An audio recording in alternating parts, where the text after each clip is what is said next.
perkenalkan nama saya Cindika Kencem dari kelas 12 MIPA 2. Dan di kesempatan kali ini saya akan menjelaskan apa yang saya ketahui dan saya pelajari tentang glikolisis. Sebelum lebih lanjut, kita akan bahas glikolisis itu merupakan perubahan senyawa glukosa menjadi senyawa asam pirufat. Dan tempat terjadinya glikolisis itu ada di sitoplasma atau sitosol. Yang kedua yang akan saya bahas adalah proses terjadinya glikolisis.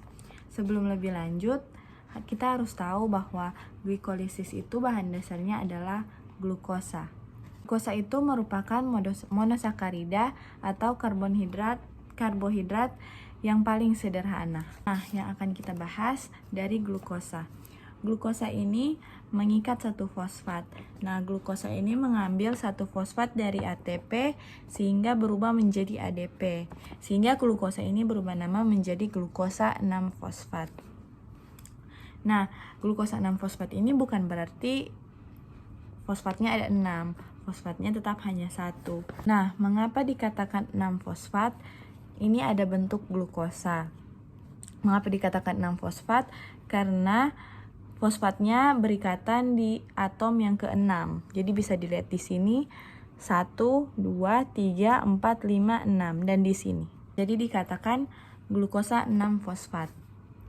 Nah, dari glukosa 6-fosfat ini dia mengalami isomerasi menjadi fruktosa 6-fosfat. Nah, fruktosa 6-fosfat ini akan mengikat satu lagi dari ATP menjadi ADP.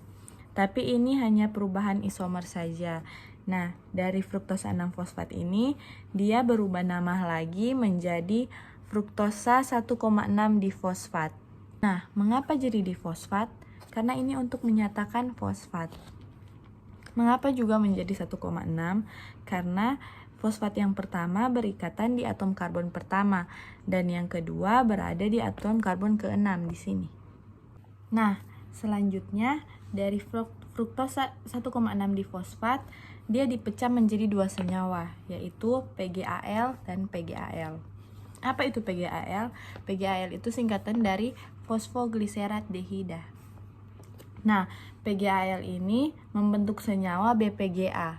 Pada perubahan PgAl ke BPGA itu menghasilkan NADH.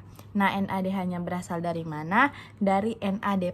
Nah, BPGA ini membentuk senyawa baru, itu PGA. Tapi PGA kehilangan satu fosfat. Fosfatnya diambil oleh ADP.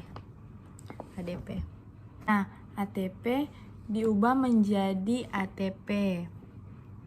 Mengapa berubah menjadi ATP? Karena fosfatnya diambil satu dari PGA tadi. BPGA tadi.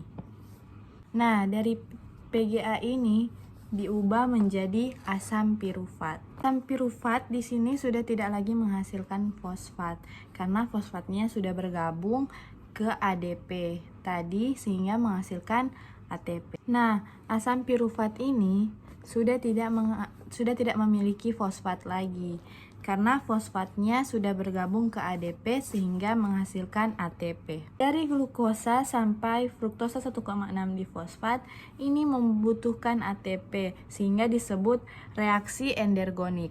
Sedangkan dari fruktosa 1,6 difosfat sampai asam pirufat ini menghasilkan ATP sehingga diberi nama reaksi aksergonik. Nah, yang terakhir yang akan kita bahas adalah hasil dari glikolisis ini. Hasil dari glikolisis ini, mari kita hitung bersama. ATP ada 1, 2, 3, 4. Ini yang dihasilkan. Sedangkan yang dibutuhkan ada 1, 2. Ada 2 ATP. Jadi total keseluruhannya ada 2 ATP. Nah, NADH kita hitung ada 1, 2. Jadi 2 NADH. Dan asam pirufat hanya 2 juga di sini. Total keseluruhannya adalah 2 ATP, 2 NADH, dan 2 asam pirufat. Sekian dari saya. Semoga Bapak Ibu bisa mengerti penjelasan saya. Sekian dan terima kasih.